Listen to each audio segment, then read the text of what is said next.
Many consider Abraham Lincoln the greatest U.S. president of all time. He held the presidency from 1861 to 1865, and during that time, guided the Union to victory in the American Civil War and signed the Emancipation Proclamation, a document that began the process of ending American slavery. While many Lincoln scholars focus on what he did, author Donald T. Phillips explores how he did it. In Lincoln on Leadership, Phillips uses historical events, documents, and speeches to explain Lincoln's leadership style. Then, he outlines how you can adopt Lincoln's methods for yourself and your organization. In our guide, we'll examine the three aspects of Lincoln's leadership that Phillips argues were crucial for his success. In Part 1, Working with Others, we'll explain how Lincoln communicated and collaborated with the people around him.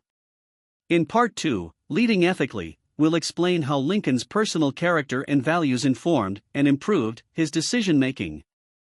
In Part 3, Making Decisions, we'll explain Lincoln's process for deciding what actions to take.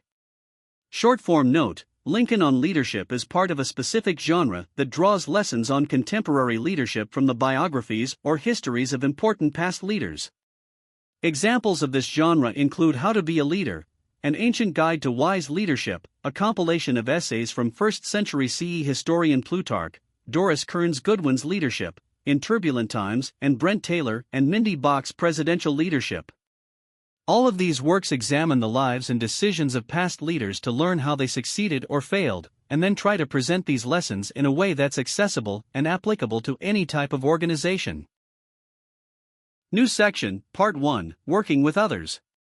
Phillips begins by discussing how Lincoln worked and interacted with the people around him, and how his style of communication benefited him. In Part 1 of the guide, we'll explore the two main lessons Phillips says you can learn from Lincoln, as well as how Lincoln himself used these methods in his life and career. These two lessons are: 1. Make yourself accessible and create an environment where your employees are comfortable talking to you freely and openly. 2. Build strong relationships with your close colleagues, so you can communicate and work together effectively. Lesson number 1. Make yourself accessible. Phillips argues that leaders should be open, accessible, and friendly to the people around them. This includes being around if people want to talk to you, as well as having a friendly and welcoming demeanor. By making yourself easy to approach and listening to your employees, you'll gain their trust and respect. They'll see that you care about their opinions and are committed to working alongside them. In addition, by talking to people on every level of your organization, you can gain valuable information about how things work and how you could improve them. This information can then help you make well-informed decisions later on. Phillips writes that Lincoln practiced these principles throughout his presidency, going out of his way to be accessible. Lincoln accomplished this by spending a lot of his time talking with others, from high-ranking generals and politicians to common soldiers and farmers. He'd frequently visit people where they lived or worked and had an open-door policy where people could come talk to him at any time. In addition to meeting lots of people, Lincoln also made himself accessible through his demeanor and rhetoric. He was friendly, had a good sense of humor, rarely gave harsh commands or orders, and used clear and simple language to connect with whoever he talked to. Short-form note: though Phillips and other scholars praise Lincoln's accessibility and man-of-the-people attitude, the president's public availability wasn't without its risks. Confederate spies, who either worked directly for the Confederacy or were just sympathizers, were commonplace in Washington, D.C.'s political and social scenes. By making himself available to the public, despite the protests of those close to him like Union spy Lafayette C. Baker, who was concerned about Lincoln's safety, Lincoln often put himself in danger that turned out to be very real when he was assassinated in 1865. Having productive conversations. Michael Bungay Stanier, The Coaching Habit, suggests that you not only converse with your employees frequently, but also structure those conversations in a way that's productive.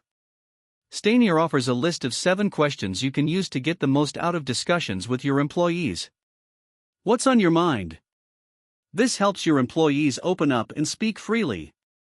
Anything else? This helps get everything out on the table so nothing goes unsaid. What's the central challenge for you? This helps you understand what your employees are specifically struggling with. What do you want? This helps you learn about and show your concern for the needs of your employees. How can I support you? This shows that you trust and want to hear advice on how to proceed from your employees. What's the cost of saying yes? This helps you understand the downsides as well as the benefits of potential solutions to employee problems. What insight did you gain? After dealing with a problem, this helps you and your employees recognize how to do better work moving forward. Lesson number 2: Build strong relationships. In addition to traveling and meeting lots of different people, Phillips suggests that you put extra effort into building strong relationships with the people working directly underneath you. By getting to know them personally as well as professionally, you can eliminate misunderstandings and find common ground with your subordinates, even those who might initially dislike you or disagree with your views. Once you've built these relationships, those directly under you will also learn to understand you and what you want. This means they'll do better work and won't need as much, if any, oversight from you. Short-form note: while Phillips focuses on getting close to your existing employees, Jim Collins, Built to Last, claims that the process of building close ties with your employees starts before they're hired. Collins explains that during your hiring process, you should look for people who agree with the core philosophy of your organization, how you see the world, and what you're trying to accomplish. By screening for similarly minded people, you'll hire employees who are more invested in you and your organization because they believe in it. For example, Collins notes how the Walt Disney Company uses its hiring and onboarding processes to teach its company philosophy and ensure that employees believe in that philosophy. Similarly, Lincoln would often personally get to know his closest advisors, generals, and political allies. He'd visit their homes and meet their families to try to get a sense of who they were. This helped Lincoln understand the viewpoints of his allies and how he could best use them. Lincoln was even able to build relationships with some of his former political rivals, or those who disagreed with many of his policies. Building the team of rivals. Lincoln famously invited many of his former political opponents to join his cabinet, a group that came to be known as the Team of Rivals. Doris Kearns Goodwin, Team of Rivals, discusses why Lincoln chose cabinet members who disagreed with him, and how he overcame these differences. Goodwin suggests that Lincoln built his team of rivals to represent a broad spectrum of political views during an intensely polarized and contentious period. By doing so, he hoped to not only appoint skilled and capable politicians, but also to unite an uneasy country behind his leadership. Lincoln appointed rivals within his own party, like William H. Seward and Salmon P. Chase, both of whom had stronger anti-slavery views than Lincoln, as well as former members of the opposing Democratic Party, like Gideon Welles and Montgomery Blair, both of whom began their political careers as Democrats before leaving the increasingly pro-slavery party. Lincoln also balanced his cabinet geographically, with members from the East Coast, the Midwest, and southern border states like Missouri and Maryland. In addition, Goodwin describes how much of Lincoln's initial relationship building focused on appeasing the dignity and pride of his potential cabinet members, especially those who had just lost the party nomination or election to him. These early stages consisted of Lincoln being both kind and stern. He'd compliment the skills and importance of his appointees, but would also put his foot down when they tried to dictate how he ran his cabinet. Due to the range of beliefs within the team of rivals, Lincoln often had to use his personal relationships with these men to defuse their conflicts. New section, Part 2, Leading Ethically. While techniques and methods are an important part of learning to lead, Phillips argues that excellent leadership requires more than just a skill set. It also requires moral and ethical decision-making, a framework that enables you to define the principles your organization stands for and how it runs in accordance with those principles. Lincoln understood the importance of leading ethically, says Phillips, and he consistently held himself to a high moral standard. Short-form note: James Barber, the presidential character, goes further than Phillips, arguing that character and values are the main qualities that determine presidential success, even more than technical knowledge or skill. Barber specifically argues that successful presidents have positive and active characters. In other words, they value determination and enthusiasm.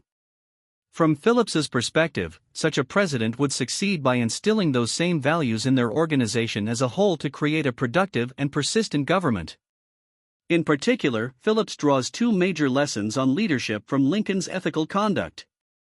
1. Stick to your values and make sure that every decision you make aligns with them. 2. Keep your ego in check, and don't let personal pride or emotion control you. Lesson number 1. Stick to your values.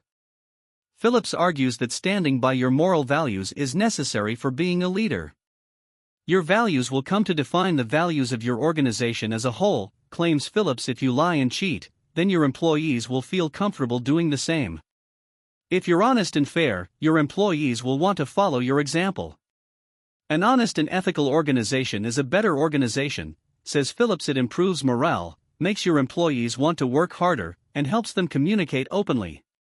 Short-form note: to recognize the current values of your company, John C. Maxwell, 21 Irrefutable Laws of Leadership, explains that you should pay attention to the information that people share with you.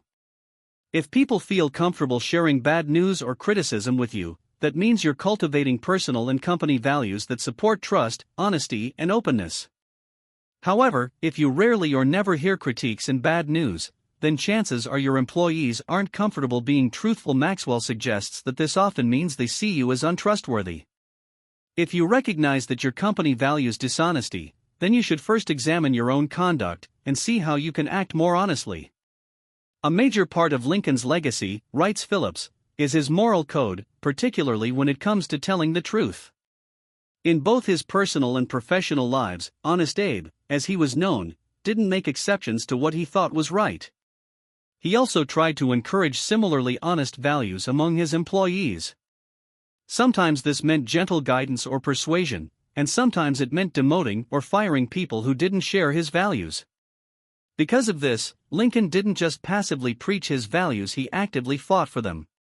Short-form note: some historians argue that Honest Abe's moral conduct was more of a myth than a historical reality. They suggest that the image of Lincoln as a kindly, just, and truthful politician was in part created by the people around him, especially after his death. These historians explain that while Lincoln was in many cases an ethical man and politician, people shouldn't take that to mean he never lied or never went against his moral beliefs. These things did happen. For instance, early in his political career, Lincoln once wrote anonymous letters making vicious personal attacks against a political rival. Lesson number 2: keep your emotions in check. While values should be a major part of your decision-making, Phillips argues that your ego should not. In particular, he says that you should never lose control of your emotions or become petty and spiteful. If you act on these emotions, you're more concerned with your self-image or gratification than with what's best for your organization, a clear example of unethical leadership. In addition, acting on ego or negative emotions discourages your employees from being open and honest with you. For instance, if you blow up at criticism, they'll be less likely to offer differing viewpoints. However, if you're understanding and don't take things personally, your employees will feel more comfortable being open with you. Short-form note: some management and leadership experts argue that emotions should be a major part of your decision-making process. They argue that while negative emotions like pettiness or personal pride won't help you make good decisions, you still have to acknowledge when these and other emotions arise in your organization. Experts suggest that the ability to read and understand emotion is a crucial part of communication and is, therefore, a crucial part of being a leader. Likewise, during his political career, Lincoln was able to keep his ego in check despite a constant deluge of, frequently unfair, criticism from his political rivals and the press. Often this simply meant ignoring the criticism, though he'd occasionally respond to serious attacks questioning his values or moral standing. Instead of letting his emotions control him, Lincoln was compassionate and considerate of the viewpoints of others. He famously pardoned many deserting Union soldiers and even ex-Confederates during the Civil War. When Lincoln felt strong emotions, he'd look for private ways to let them out, like writing angry letters he never sent or speaking to a close confidant. Lincoln on amnesty. While Phillips notes that the decision to pardon most Confederates after the Civil War was Lincoln's intent, John Wilkes Booth assassinated the president before he could put many of his post-war plans into action. Lincoln's successor in office, Andrew Johnson, mainly handled the pardoning of ex-Confederates, and it was a remarkably controversial and difficult process. Some argue that widespread amnesty was a necessary part of reuniting the country, while others believe that Confederate leaders got away with their treasonous acts. Notably, while in 1863 Lincoln had a list of Confederate leaders he wanted to imprison for treason, including famous Confederates like Robert E. Lee and Jefferson Davis, many former Confederates went unpunished and actually rejoined the American government after the end of the Civil War.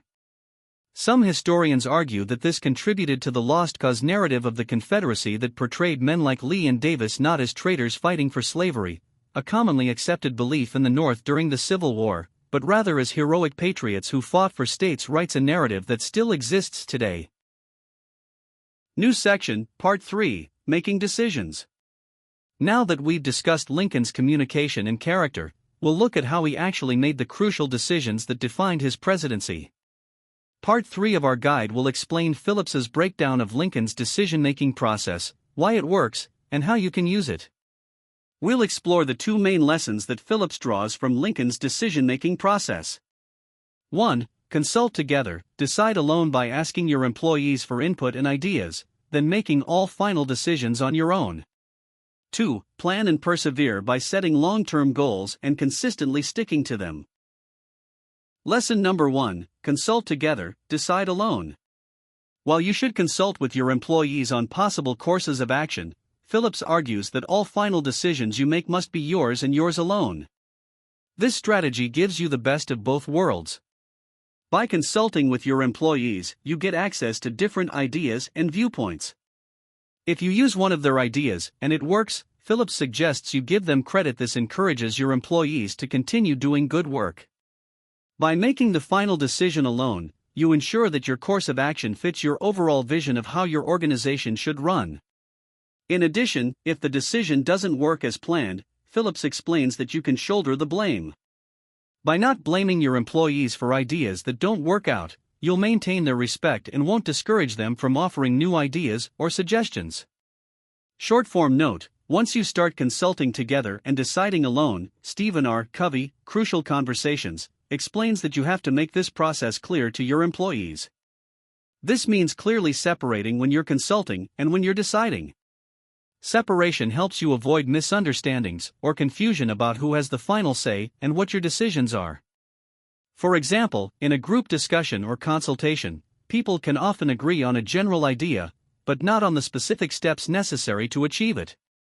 But by clearly separating consulting from decision-making, your employees will know when you've chosen a specific course of action rather than when you're simply introducing another idea. Phillips outlines how Lincoln would often consult together and decide alone to help encourage and guide his employees. By offering praise or accepting blame, he subtly pushed those under him to do what he wanted. If he wanted a general to be more aggressive, for example, then he'd praise their aggressive actions or accept blame for an aggressive decision that failed. By using this strategy, Lincoln still had control over what his employees were doing, but he also made them feel like their victories were their own, encouraging them to continue doing good work. Short-form note: historians note that Lincoln's decisiveness came to define the role of the presidency during times of war and crisis. Though for Lincoln this often meant consulting with advisors and other politicians, it also often meant overriding their will and overriding portions of the Constitution itself. These historians note that Lincoln invented the idea that the president could suspend certain rights during wartime, most notably habeas corpus, which requires that people detained for a crime be brought before a court where they can be lawfully charged. The legacy of these decisions is mixed. While scholars like Phillips argue that these decisions represented necessary decisiveness in the face of a major threat, others argue that they created dangerous precedents that later presidents would abuse. Lesson number 2, plan and persevere. Making your own final decisions helps you plan and persevere, something that Phillips says every leader should do. He argues that you should create a long-term plan for your organization, and then consistently stick to it.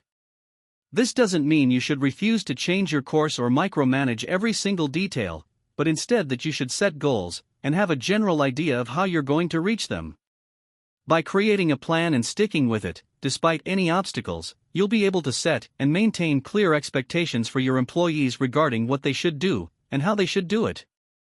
This will help them do the kind of work you want them to do. Short-form note: for more advice on how you can create a long-term plan, the authors of Extreme Ownership outline several factors important for planning: resources you have available, risks you might encounter, contingency plans for those risks, and how to explain your plan in a simple and concise way.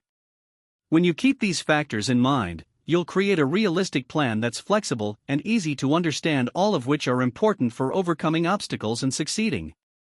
Similarly, from the moment he came into office, Lincoln had a plan, explains Phillips. Lincoln wanted to reunite the country and abolish slavery, and every action or decision he made tried to serve that end in some way. In addition, Lincoln ensured that these goals were clear to those underneath him and ended up replacing many generals and cabinet members who either couldn't or wouldn't work toward them. Phillips argues that consistently pushing toward these goals helped improve Lincoln's decision-making, as it prevented him from stalling his own efforts or accepting short-term gains that would harm him in the long run. Lincoln on slavery. Most historians disagree with Phillips's claim that Lincoln always intended to abolish slavery. Instead, they argue that Lincoln's views and goals regarding slavery changed over time. While he always saw slavery as morally wrong, he initially saw it as politically necessary for preserving the Union.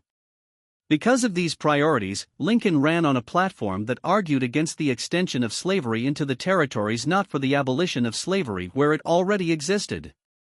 He thought that instead of immediately freeing all slaves, the nation could slowly diminish and dismantle slavery over time, and send former slaves to Africa. However, during the course of the American Civil War, Lincoln eventually changed his mind, writing the Emancipation Proclamation to immediately free all Confederate slaves, no longer publicly discussing the idea of sending former slaves back to Africa, and, finally, successfully pushing for the ratification of the 13th Amendment, which permanently abolished slavery. This shows that, unlike what Phillips claims, Lincoln wasn't always working toward abolition and actually deviated from his earlier plans by writing the Emancipation Proclamation.